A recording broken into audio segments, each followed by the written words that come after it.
we were sitting there for a second. We're like, our first episode's going to be a loss. We're about to rant.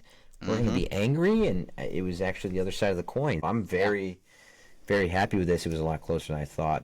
How's it going? Well, welcome to the first ever podcast for Bull's Eye View. My name is Tyler, and my buddy Austin's over here. Austin, if you want to introduce yourself real quick and just explain a little bit about what this podcast is going to be. Yeah, hi guys. I'm Austin. This is basically a podcast. We're going to do previews of each game, and we are going to hopefully at some point do lives after every game, so we can hear from you guys, hear your opinions, read the comments, but also give our opinions of the game, but kind of open the floor to what other Bulls fans think, and even the opposing team that we play, what they have to say. But yeah, we're going to basically just do a preview of each game. This is our first episode, so we're going to do a episode just kind of going over this Trailblazers game that just happened. But from here on out, we're going to preview each game, and then hopefully be live on YouTube after the games. Tyler that's the game plan, right? I think all right, here we go. We're going to do some pre-game shows, so like Austin said, just pre-insights of what we're seeing from the last game and what we're hoping to see out of the Bulls with their next opponent, and what we're expecting the keys to winning the game will be. And we might also throw in like a quick little parlay for you guys, just if you're interested in the betting world. Might hit, might not. Yeah, we'll give our insights on what we're seeing with the matchups for the night. And then, I don't know, Austin, I was thinking maybe some games we stream live for the first half or the second half of a game, and we get our raw reactions of what's going on possibly in the future. I would love to do that. I'm a man of the people, and so are you. Absolutely. So I think we could, we can make that happen. I would love to do that. I think our raw reactions are pretty entertaining, if I have to say, for, the future viewers of this podcast. I think they would very much like that. So I would love to do that. I absolutely agree. I think they would have gotten a good one out of us for that fourth quarter tonight, and we'll get into that a little bit. We'll get into that a little bit later. Obviously, if you're a Bulls fan or a Portland Trailblazers fan, 122-121 win for the Chicago Bulls tonight. This one went down to the wire. Did not see it going down to the wire through three quarters. Starting off at the first half, biggest point of emphasis, second chance points and offensive rebounds for the Portland Trailblazers. I'm 6 offensive rebounds for the Blazers in the first. Second chance points was a 21-2 for Portland in the first half. That just can't happen on the Bulls side of things. No. Regardless of who we've got at center, Vucevic has got to be better. The whole team's got to be better at boxing out. Mind you, as of right now recording this, we are our other defensive stats at the moment are, pretty, I'd say, in the middle of the pack to subpar. But the one thing that's been standing out is our defensive rebounds. We are top 3 in the league averaging on defensive rebounds tonight. Wow. I mean, wow. You wouldn't even believe we were top 3 in defensive rebounds tonight. If you're the first time viewer of the Bulls tonight, you would never believe that, but we are. So that just can't happen. And it just could be an off game. They do have Klingon. They do have bigs that they've got some guys. They do. They really do. And, you just like to, I don't know if it was just an off night. I mean, we just didn't really give that, that push on the boards. Like, we didn't even really I feel like we were boxing out, but we didn't even move them. No tenacity. Yeah. No tenacity. Just letting guys like Kamara, Jeremy Grant, Avdia just crash the glass. And they're good rebounders. If you watch all their games, I'm sure they're great rebounders. If you're a Blazers fan, you can chime in and let us know. But from what I know, I mean, they're not really scorers, so that's what they do. They go out and they make plays like that. And I'll get into it later, but Billy, I mean, he noticed that. He made a point of emphasis. Some of those guys are just really good rebounders and energy guys, and that's how they win games for the Portland Trailblazers. And so part of it is on the Bulls for not boxing out, but there's also a part of it that's okay, these guys are energy guys. They come in and do this. This is their big role. So Right. I think there's still a lot of emphasis, though. I think it's a big point of emphasis, like what happened tonight on the glass. Right. Um, One other thing, we don't even have to expand on this, but just something that I just noticed actually. For a team with really just a lot of guards, we actually had 9 blocks to their 0. wow, wow. I Okay. mean, Matas had 2. I mean, Vooch had 1. Herter had 1. Giddy had 1. Yeah, Jalen Smith had 2. Dalen Terry had 1, and Io had 1. I mean, and yeah. I thought when I was going to look at the blocks. Oh, actually, sorry, I looked at the wrong thing. Sorry, they Nine had to 5 five, but blocks. still, I Sorry, mean, my bad. out blocking them with mostly guards is Right. That I think that was my point. yeah, I looked at the wrong thing, not 5 or not 0, 5. My bad. Yeah, 5 to 9. How many did Klingon have? He had 2. Yeah, he only had 2. Okay, yeah, yeah. we don't have to expand on that. It was But just I mean, something I yeah. noticed. No, that's most of those guards coming from blocks. I mean, that shows something. They're at least trying out there. They weren't completely failing, but um, this is a That big one point of block that yeah, Terry had. yeah, Oh yeah, my yeah, gosh, on Yang Hansen. yeah, yeah. Oh Could man, that got me going. easily could have given up on the play and comes back and just swats it Yeah, immediately. Yeah, that was a great play from yeah. Terry, and he's in my point of emphasis for that first half of great minutes tonight. Bench, that's biggest positive I've got from the first half, other than Hmm. shooting well from three, is the Bulls bench. Bulls bench outscored Portland 14-3 in the first quarter, and I'm pretty sure they outscored them by about 40 for the game. Kobe White, Dalen Terry, Io DeSumo. I mean, great play from all three of them overall. Absolutely. Yeah, And I don't know if Billy's thinking about this as I see him on my TV right now, and you've already seen the press conference.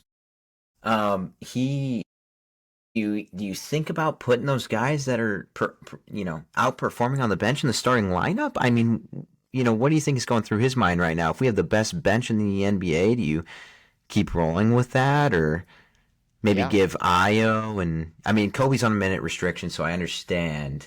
But like Kobe and Dalen, I mean, do you put them in maybe or yeah. I don't think this is a bad time to switch up things.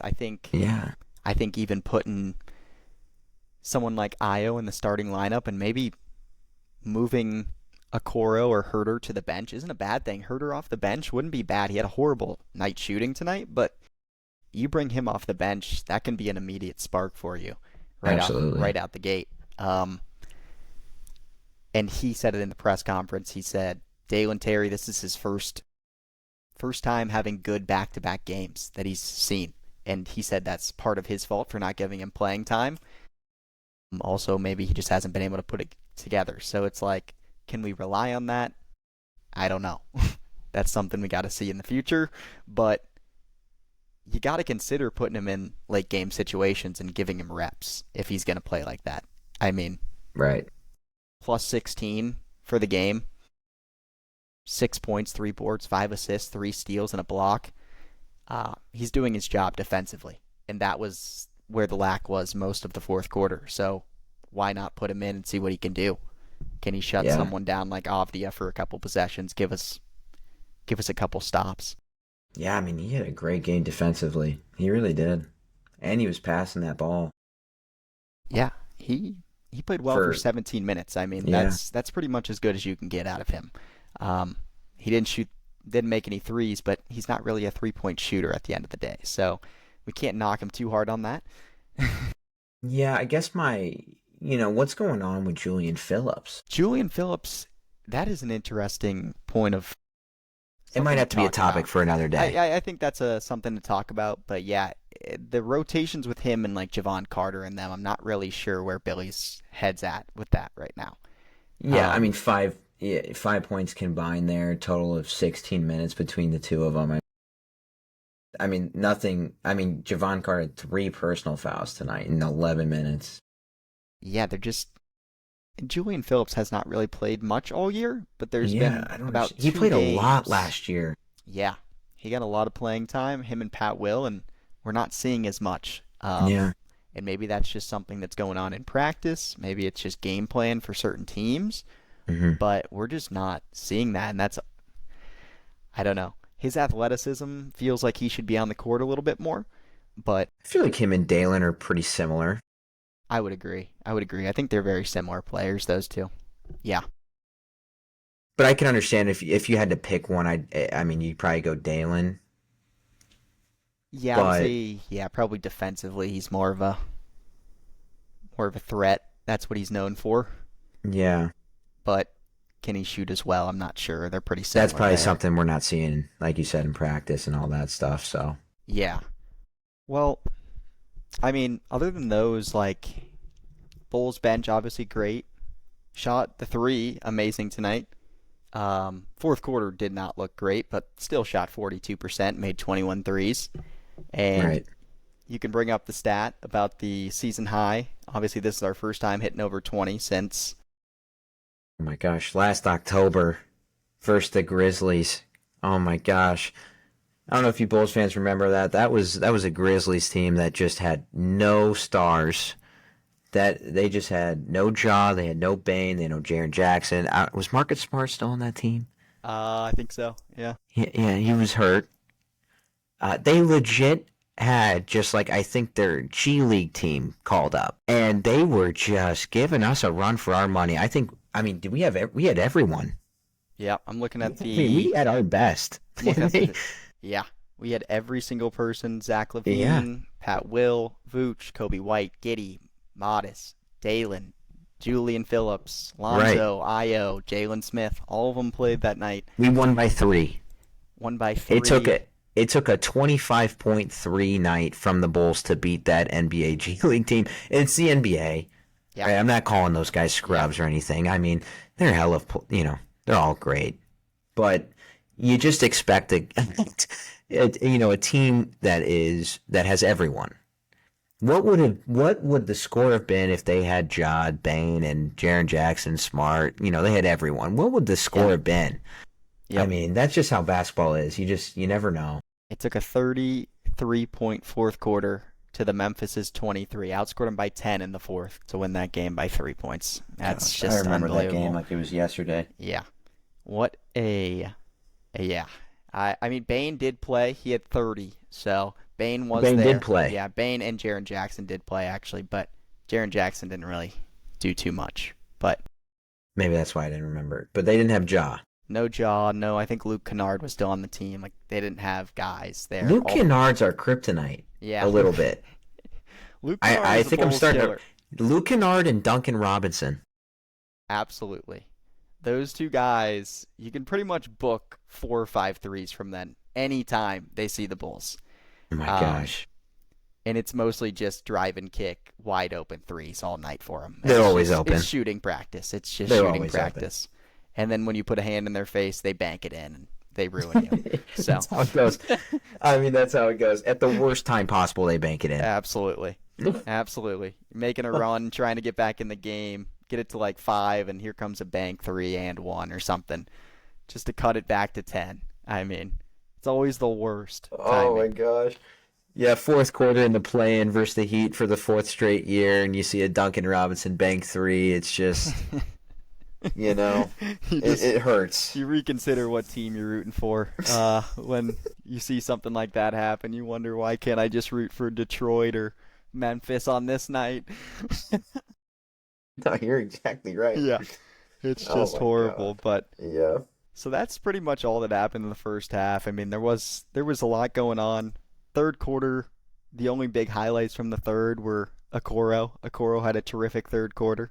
Oh 11 my God, points. that first 5 Yeah. minutes. Yeah. He had 3 threes in the third quarter, or maybe 2 threes and one.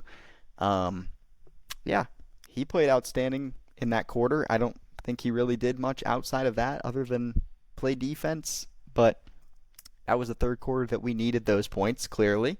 Coming down to it, looking back, those were huge. No doubt.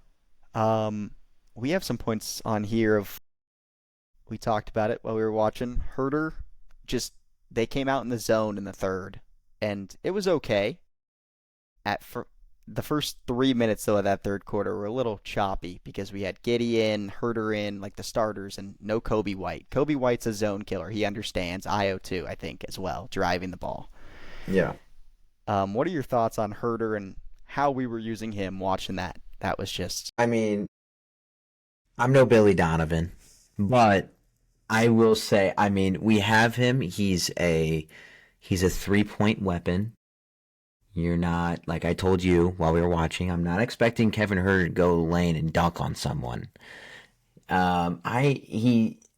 And we'll get to this at the end of the game, but I mean, clearly they respect his 3-point shot even on his worst night. So when they come out in a zone, I don't even think he'd really touch the ball. Like maybe once. he sat in the corner. He didn't even Sat in the touch. corner. I don't even think they looked at him. It No. was just they would dump it into Vooch, where there's space, which I understand. That's how you beat a zone. But there was no kick out. It was like Vooch would turn, and he would either shoot it or he would freak out and go right back out to Kobe or something. There was like maybe they were already on, Herter, but he's got a quick trigger. I mean, if you just a quick pass in and out, I think he could get one off. But it was just like. I think later on, like maybe like right before he got taken out with the line change in the third, he had a shot, and it was not even close. Let me say that. Oh It yeah. was not even, Yeah. but it was, what do you expect? I mean, he hasn't shot since halftime in the What you're saying. warm-ups. Yeah. He just comes out from sitting on a chair in the locker room, and he's warmed up. Maybe he hit a few, and I didn't get to see the camera Right. of him shooting on half, but I'd like to hope he made a few. I mean, he's just running. He's getting cardio, and then you finally give it to him. I mean, he's open. He's going to take it because that's what he does. And Yeah. I mean, wow, that was Yeah, one of the worst shots I've seen from him ever. yeah. But I'm not blaming him Yeah. for that. I think No. if they came out, if they saw I think that's just an adjustment. I don't think Billy kind of saw that coming, that they were going to come out in his zone. So I think they were a little thrown off. Mm-hmm. I think their heads were in the right space in terms of trying to beat the zone, going in out. But I think Billy's got to be screen, or like maybe even call a quick timeout and be like, "Listen, Herter, we gotta and get maybe you even more bring involved. Vooch out Yep. to the perimeter Yep. more." I mean, he was one of our Yeah. best 3-point shooters tonight. Him and Okoro. Yeah. I think if you see a zone come out and you kind of play the statistics game, like who are our best 3-point shooters, and let's just counter this right off the get-go. But it was just, I don't know. I don't know what your thoughts are on that. But how they were playing Vooch all night was they were leaving him on the kick. Like they were letting him shoot as much as he wanted out there, and that's how most teams guard him. But they weren't even putting a hand up in his face at all. So I would have liked to see like Vooch try to get to the top of the key with Kobe on his left, Herter on his right, and just keep going back and forth and setting screens for him and popping. And see if you can get Right. Kobe a wide open three or a drive to the lane for a dish. Or some like pick and pop with both of them. Just keep going back and forth because Herter standing in the corner with no screens and nothing is going to do nothing with his own. They're just going Right. to put their hand out there and he's going to have to pass it every time almost. right, And he wasn't even seeing the ball anyway, so it wasn't even like he got a chance to pass it or anything. Yeah, and that's probably, and I'll say this is a prediction. That is probably the worst game you'll see out of Josh Giddey.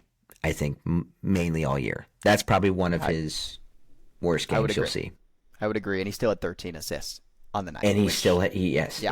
Yep, he had 13 assists. Yep. He had 5 rebounds. He also had 5 turnovers. Yeah, the turnovers were I'm going to glance over that. Yeah, turnovers were a problem. I don't want to glance over that, but yeah, I will tonight. Even on his worst night, he still had 13 assists. I will say those turnovers, most of them, I believe, they were in crunch time. Three or four of Giddey's were all in the first half, actually. I think Giddey's were in the first half. Vooch had some turnovers late. Vooch had 2 late of his 3. Giddey had a few on that run. Yeah, in the Giddey definitely fourth. was involved in the fourth. I mean, no, think about that jump ball. Remember that? Yeah, he got it. He just threw it up. And yeah. No, that was Kobe. I'm sorry, that was Kobe. Yeah, Kobe threw it. He tried to throw it to Giddey. Yeah. But that's like the Bulls' way. It's just like they've panicked. They always panic when tensions are high. They panic. Yeah, I think even Oh my gosh. maybe it wasn't I think it was the fourth. Yeah, it was the fourth. We got Vooch at the top of the key, and his hands just collapse on a pass, and he throws it out of bounds. Yeah, I mean, like maybe 3 seconds off the shot clock. what happened in his mind there? What was her head doing in that? I don't know. Like, I remember Stacy said just yeah, slow down. How many times did we tell each other during the game? We were just like, we need to just slow down. But remember what I also said is like during that recent Bulls podcast with Giddy and some of the other players, I think Matas and Io are on there. They were like raving about how defenses don't want to play them because they're so fast paced. yeah, They don't want to run. They don't, right, by the fourth quarter, you think they're right. gassed. Well, this was a Trailblazers team off a back-to-back. Yep, and they outran the crap out of the Bulls tonight. Like, I mean, they did everything right on the running. exactly. So the it gets to a point where, like, and what'd you say? You said Billy didn't even really call a timeout in like the last 3-4 minutes. Yeah, yep. He didn't call a timeout the last 5 minutes. Pretty much, he called one at, I think he said 6 or 6:30 is what he said in the post game after Grant hit a three and Avdia hit a three to cut it to like 7 or 8, and then he called a timeout, and then he saw the momentum shift. He was like, "Oh crap, Portland's seeing." And he said it. He's like, "I noticed it in the timeout when I called it," and he's just let him play. He didn't say why he let him play. He just Okay. And that's where the concern comes in. Is like, why don't you make a sub? And I mentioned it, like, why do we have 4 guards out there when Avdia and Grant just continue to pound the ball into the rim? They just pound the ball into the paint, and they get fouled, they score. It just, everything they wanted, it was handed to them down the stretch. Yeah, and I feel like most, Bulls fans want to sit and watch, be like, Kobe White, you got to play better defense. Well, what can he do against a guy that's he's 75 pounds bigger than him and got 3 inches on him? He can only do so much. I mean, exactly. He can't expect him to guard Jeremy Grant all night and think that's going to work. I mean, it just doesn't. Yeah, I mean, a lot of it has to be, coaching. I mean, can we just say this real quick? And I'm sorry, Blazers fan. God bless you, Caleb Love. Yeah, thank you. Did you look at that box score? Yeah. I am shocked that he did that because I did watch some of the Blazers game last night. He had his best performance in the NBA last night, and he looked like Damian Lillard last night. I know. 17 and 7 and 1 of 12 tonight. He has an average game tonight. We lose by 20. Yeah. With that run in the fourth quarter that they had, how many points did they put up in the fourth? About 40? 39 to be exact. It was 98-82 going into the fourth. I mean, if you really look at it, our third and their fourth were like switched. We just flipped. Do you see that? It's like we just flipped what we scored. Mm-hmm. We had a great first half. And I think I was happy with our first half. I was content with how bad we started and still still shooting the ball well enough and getting good possessions on offense to at least overcome the bad turnovers and the lazy defense and rebounds and stuff. They at least shot the ball well and got good shots. And that was I was content with how they rebounded after that first 6 minutes of the game. First 6 minutes of the game were horrible. And it was pretty much what the last 7 to 8 minutes of the game looked like is what the first 6 minutes were. Right. But, and then that 19-2 run in the fourth. Yeah. And that happened after that timeout that you mentioned. Yes. Yeah. And we had multiple timeouts. Yep. We had 2 at the end of the game, and did we even use them? We used 1? We used the 2 on both the inbounds plays at the end of the game. The last 10 seconds of the game, setting up that last play.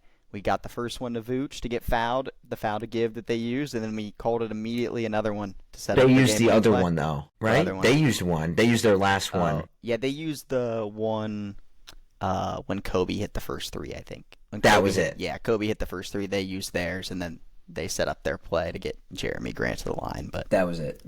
Yeah. Yeah. That was it. I mean, I think that fourth quarter, okay, this is something that we've seen a lot is they get comfortable when they have the lead Comfortable. Too comfortable. Okay? We had a great game through 3 quarters, you can call it that. Like, regardless of the second chance, whatever. Great game, honestly. Great game from 3. Then we get into the fourth quarter, shots start to not fall from 3. And what do they continue to do for the next 6 possessions? Either turning it over, or the only shots they're getting are from 3, right? Mm-hmm. And once they go cold, we go ice cold. The Bulls go ice cold usually. If it goes cold, it continues to stay cold. And yeah, it's a harsh winter when we start missing. Yeah, that's where it's like, Billy, you got to step in, or Kobe or Giddey, you got to step up and realize, set up a pick and roll with Vooch and go to the hoop. Go to the hoop. Yes. Someone, Io even, Dalen, someone step up and say, let's go to the hoop. If we miss going to the rim, that's a lot better than just shooting threes all night and missing. Yes. Like in the fourth. Like, you can't just live or die by the 3 in the fourth. I know you shot well, but there's got to be a change at some point when you've missed like 5 or 6 in a row. You got to switch it up. I agree. I mean, what was that stat? Is that it's already November and we're top 3 in the NBA and what is it? In games scored by 10 points or less? 5 points or less, I think. There's Games decided by 5 points or less it's a consistent stat for the Bulls. I mean, we've seen it year after year. It's every year. It's, oh my gosh, it's year after year with these guys. You want to watch this game tonight and think that they were not going to do that, but there's always something in the back of your mind that thinks that can happen, and it But did. then it's also reversed. It's like we could be down by 20 going in the fourth, and we come back and win by a couple, or we lose by a couple. Like, we're never out of it, but we're also never a surefire win. It's never over. It's never over. A lead's not big enough for us, like, ever, even in one quarter. Like, that's the NBA, and that's what it is for, I'm sure, other teams sometimes, but it's not on a nightly basis. When do we just have a deciding win? Right.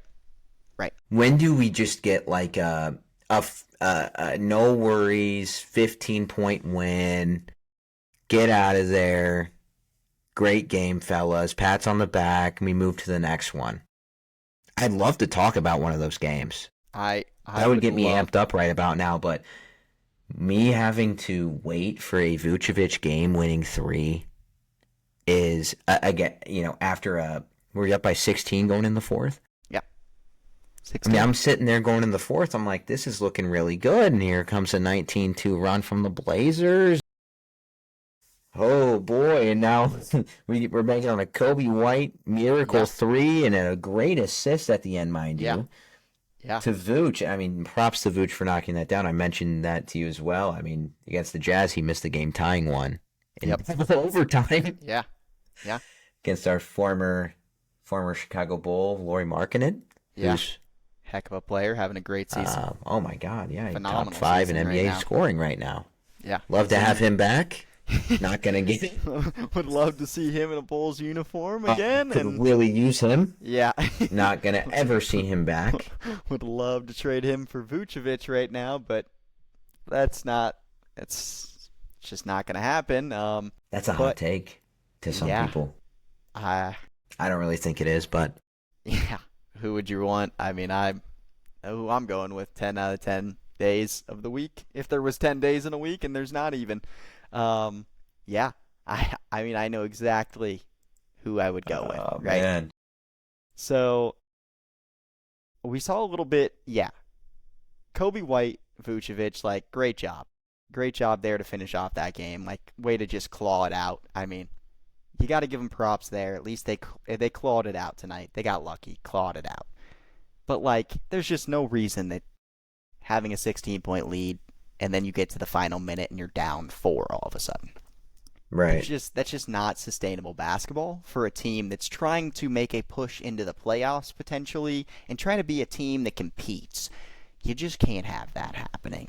Like, yeah. Any night. I'm tired of seeing I'm tired of being the 8 through 10 seed and playing in the play-in. Yeah. And I think every Chicago Bulls fan. I think every Bulls fan is.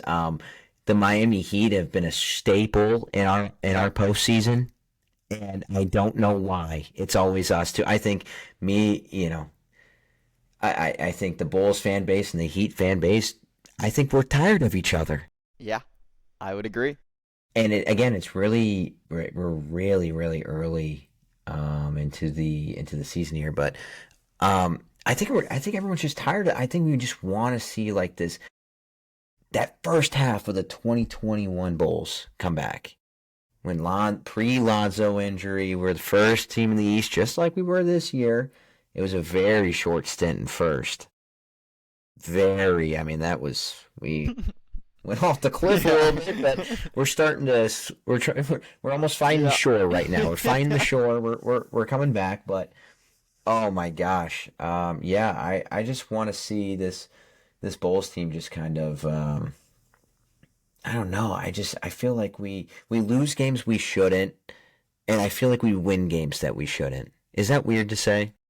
I would agree with that. I don't think there was any reason they should have won the game on Monday, but they outscored Denver bench 66-9 and won the game by 3. And that's a problem, right? Hearing that stat, that's a problem, right? You can't outscore someone else's bench and only win by 3 when you outscore them by 57, right? 66-9 is off the bench is probably why aren't those guys in the starting lineup? And I think it was Kobe White wasn't playing in that game, so that's the concern. That is the concern. That's what if Kobe was playing? It was Io and Sticks. They had 37, and then Javon Carter had 15 that night. I don't know what he was on that night and why he made 5 of 10 threes, but hey, I guess you take it. You take the wins you can get, but we got West Virginia Javon Carter that night. Yeah. You don't see that too often, so I hope you guys enjoyed that. Yeah. Anyone that watched that game, don't expect that from him ever again. If he was on the Bucks, that would be happening every time he plays the Bulls. Oh my gosh, I get nightmares. From Bucks Javon Carter. What a guy. But yeah, I think I'm just kind of sick of seeing this team fail defensively over and over again. I mean, it's the clear path. They're trying out there, but yeah, there's nothing they can do. Time and time again, it's just there's always a mismatch or something. It's like, can we game plan better? Vooch is a liability every time in the paint. You can guarantee that center to have a good night, even if Vooch is playing like he did tonight, where he shoots lights out and plays good offensively. Right. You know he's gonna Klingon. All right, he's good, but is he 17 and 21 good on Vucevic? He shouldn't be that good. And respect to him, because he's going to be a great player in the league. Yeah, I mean, second year, he's already down. I mean, he's got a perfect for non-traditional centers kind of being thrown out of the NBA as of recently. Yeah, he is. I mean, he still hits threes, but he shot 3 tonight. He made the first one. He hit one first 2 minutes of the game. Yeah, but that's not his focus. If you I mean, he's gonna shoot it, right? And he can make it, but for I don't know, he's a perfect traditional center. He's got the height, he's got the size, he's got the build, but he can also hit 1-3 if you need it. But then you look at our center, and we're banking on him to make 5 out of 9 threes. But then you look, their center had 17 and 21. That's what I think this team could use with how many guards we have. But I know Billy loves the old, let's run the small ball and let's run 5 wide and we'll just live with it. Yep. Live and die on the 3. And maybe we can talk about this tomorrow for the preview for the Heat on Friday, but a lot of talks going around about Anthony Davis recently. Yeah. Anthony Davis is a hot name. We don't have to expand on that. We could save that for tomorrow, but what are your quick spark note thoughts on that? I mean, quick thoughts. If AD's healthy for 80% of the games, if we can get him, That's an immediate impact on the defensive end. That's a rim protector. We don't have a rim protector currently, whether it's Jalen Smith or Vucevic in the ball game. Those two are not going to guard the rim. Anthony Davis can just put his hands up and scare someone like Klingon half the game. He's going to make him work at least for half those points. Klingon just got free layups right over the top of Vooch all night if he wanted it. I mean, and he just out-rebounds him. Like, Anthony Davis is a fantastic rebounder. I don't think Vooch is bad at rebounding, but he's not Anthony Davis type rebounder. So he doesn't have that wingspan. Right. And he's not a lob threat either. Anthony Davis is an immediate lob threat off the pick and roll. Absolutely. That's something else you got to worry about. And Anthony Davis still can step out and shoot the three occasionally. And I don't want a center that's shooting 9 threes a game. If he's got it going, sure. But oh yeah. Yeah, I mean, you didn't really see that with Anthony Davis on the Lakers anyways. He was more of like a lob threat, green pop off the midi type of guy. Yep. He would shoot the three, but it wasn't like it was if they were giving it, if they're begging him to do it. Yep. I mean, you're begging Anthony Davis to shoot a three, he's going to shoot the three. Yeah, he's not if scared he to makes shoot it. Right. But then he also has some handles. Like if you come out, you step up to him on the three, he can. Yep. You know, he could take you to the rim. He could step up, make a jumper. He can make the free throws. Again, he's a two-way. He's just a great two-way player. But the problem is, if he's healthy or not. We're getting a little too deep into this. But yeah, but I think it's something to watch the next couple of weeks and just see how much. Like, what are the rumors saying? How much are we going to give up for him if we're going to get him? Like, who are we going to give up for him? What picks? What players? I think honestly, me personally, I think we could honestly get him for a deal, like a steal actually, because of his injury. I know the Mavericks won't like that, but I mean, other teams are going to be like, well, he's not really healthy. Right. But then the Mavericks selling points can be like, well, if he is healthy, he's one of the best centers in the NBA. Well, when he is healthy. Right. I mean, I think we could get him for a deal.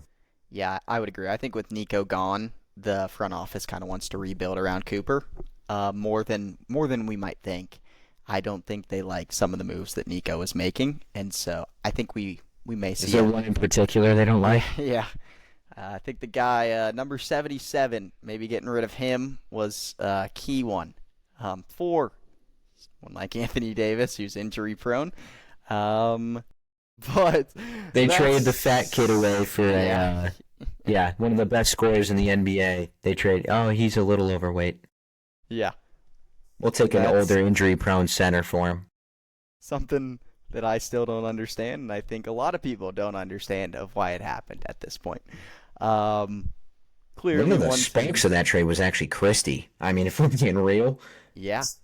I mean, Christie's a hell of a player, but like no one really talks about. I mean, it's like Luka for Anthony Davis. Well, Christie was in there. Christie, yeah, I say he has. Christie's a hell of a guard. At some points, more value than Anthony Davis actually had on the table because he's healthy and he's young. Right.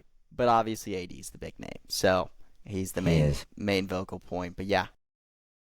Sorry, we went a little too far on that, but we could save that for tomorrow. I think we can expand on that tomorrow. But do you have any further thoughts on Billy's post game comments? Do you have any concerns? Did anything stand out to you? You got to watch it. I think he didn't have. I mean, his same concerns as us is just like that basketball that was played in the fourth quarter is not sustainable. Like he knows it's a point of emphasis. He's telling him, and he talked to him about it at the end of the game. Like you can't just let teams just crash the glass like that and attack the rim at will and score every time almost. You gotta hold your ground defensively, and that doesn't mean just putting your hands up or slapping a wrist and fouling them every time. Like you can't. You gotta square up and like actually play some defense, right? I agree. I mean that was his big point, and then also he said it's not on the refs. Like we were just fouling. He was like, we were just hacking them. 9 minutes left in the fourth, and Portland was in the bonus 6-0 fouls. Would have liked to see a few calls go our way. Absolutely. I think a few of them could have. I agree. Again, neither here nor there. We won the ball game. Right. But won the ball game. Could have been a big Boy, was win, it tough to see probably. some of those calls just not come our way. But they were getting anything they wanted. Would have loved to see that Kobe White call not get overturned at the end of the game. I'm not sure. And then, of course, we get the bad end of the stick. We win the jump ball, and Kobe White throws it away, right? So I don't know if that's ball don't lie or what, but that was just horrible. Portland fans are happy with the call. Yeah. Let's just put it like that. Yeah, Portland. Would we have been happy with the call? Possibly, Absolutely. but, I mean, let's be realistic. Anyone else, that's a foul. If that was LeBron, let's just say that. If it was Steph, actually Steph has one of the worst whistles, but yeah, watching the replay of that, Avdia's hand is clearly under Kobe White's armpit and pushing him away. I mean, he's not letting his right arm go up to shoot the ball.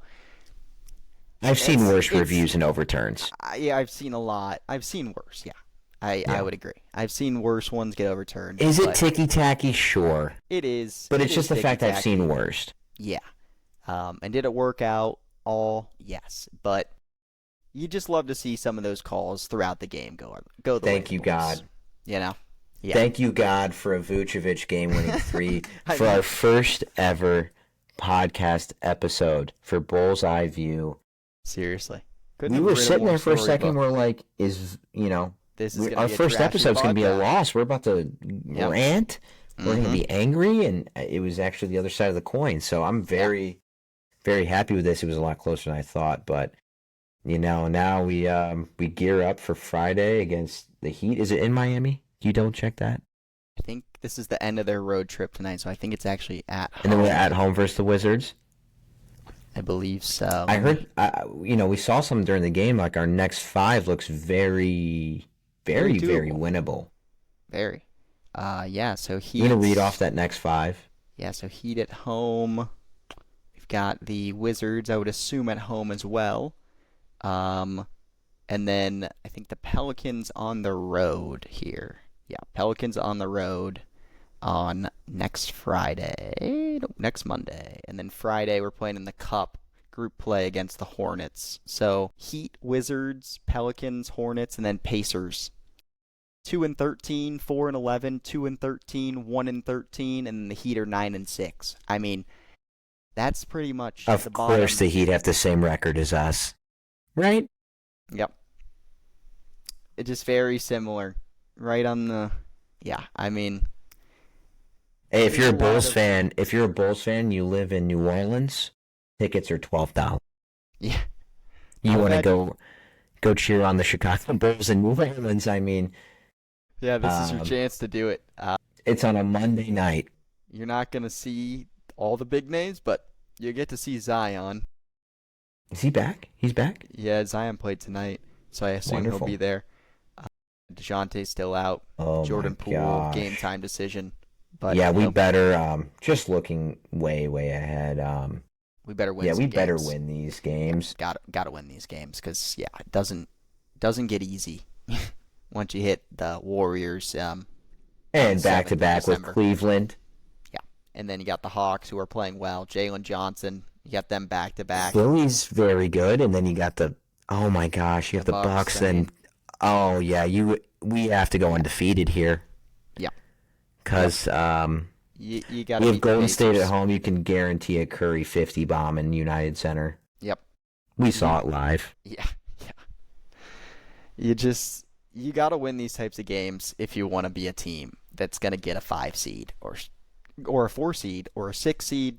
You got to win games against shit teams like this. I just don't want the 7 through 10. No, that's the last thing anyone wants. I'd rather miss the playoffs. I'd I'd much rather because it's a gauntlet from the 7 through 10 in. It's a gauntlet. You get it. You fight all the way just to get in, and then you face someone like it.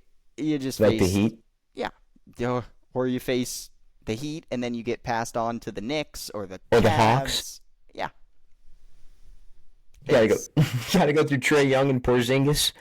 Yeah. It's not teams you want to play just to end up facing someone like Boston or New York in the first round of the actual playoffs. You get through the play-in just to play a gauntlet of a team that's going to run through you in 4 games, pretty much. Right. Right. No, I'm with you on that. Yeah. But I think that's a good Yeah. it's a good place to leave off. Bulls win again, 122, Huge win. 121 against the Portland Trailblazers. If you tuned in, thank you very, very much to our first episode of Bull's Eye View podcast. My name's Austin. Tyler. It's Tyler over here.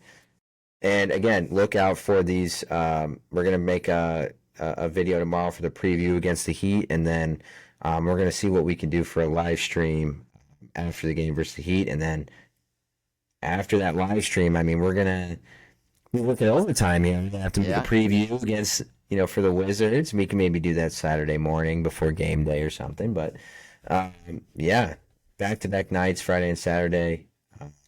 Catch us here, Bullseye View. Turn on your notifications. We're gonna be grinding this stuff out for the Bulls rest of the year. So, Tyler, do you have any final thoughts here?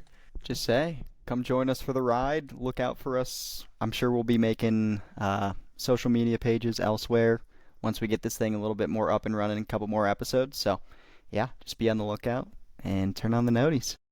Absolutely. Thank you guys for stopping by for the very, very first episode of Bullseye View, and we'll see you soon.